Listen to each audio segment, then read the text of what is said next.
Dr. Edwin Goh. Hello, thanks for having me. So, how's your trip to India? Oh, it's fantastic. It was fun. It was a direct flight from Singapore.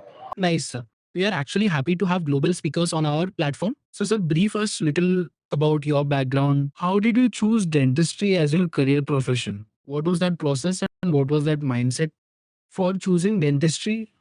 So I graduated from National University of Singapore in 2010, and I practiced as a GP for 3 years. And subsequently, I went back to NUS to do my masters in dental surgery in periodontics, which I finished in 2016. And on the same year, I also finished the RCS exam for membership in periodontics. Subsequently, I worked in a government hospital for 3 years until 2019. And in 2019, ITI was kind enough to give me to award me their scholarship, which I went to Tokyo Medical and Dental University.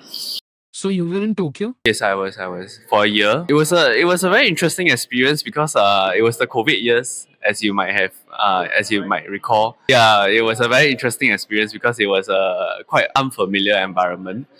And I returned to Singapore in 2020, and I worked in the hospital.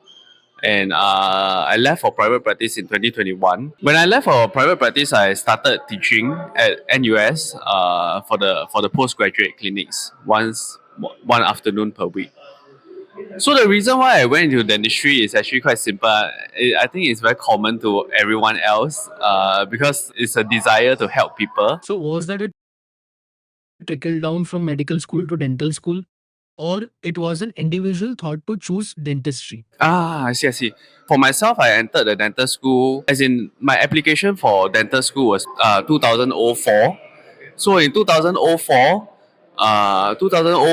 during that time, there was still a mixture of people who choose medicine as first choice and dentistry as first choice. I was one of the about 50% of the people in my class who choose dentistry as first choice.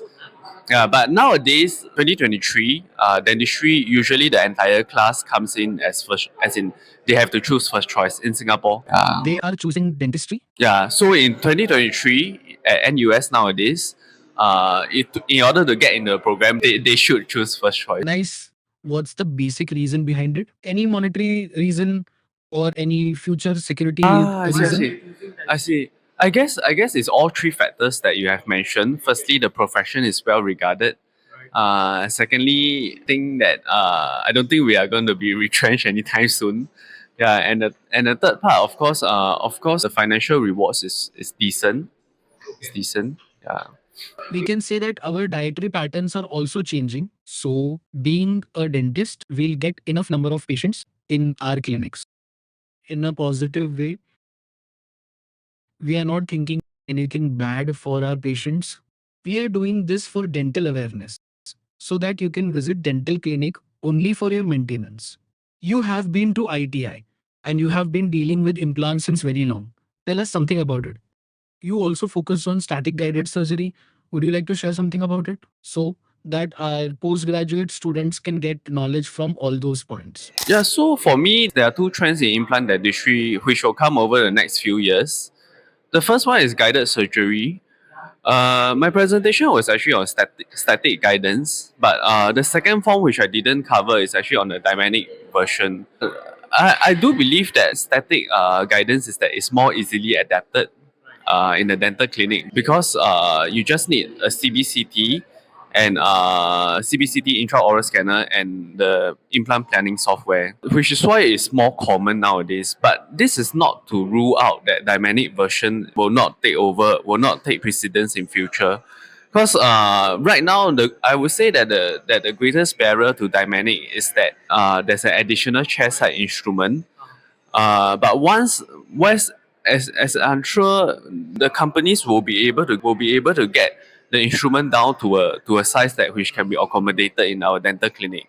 And once that happens, if you're able to use it well, it's even more accurate. We just have to learn static first, do more of it, but eventually keep an open mind for dynamic. That's the first thing.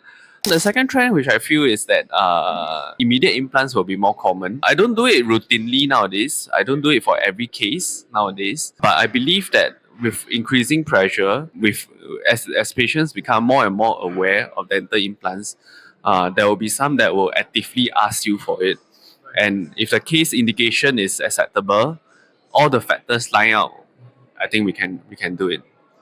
And a third thing which I would like to say is actually not related to implant dentistry, but since we are going to speak to, I'm speaking to the postgraduate students, is that actually basic periodontics is very, very important. I still practice. I would say that about 60% of my practice is still periodontics. So if you are able to do periodontics very, very well, then implant dentistry will be. Obviously, I would say. Thank you.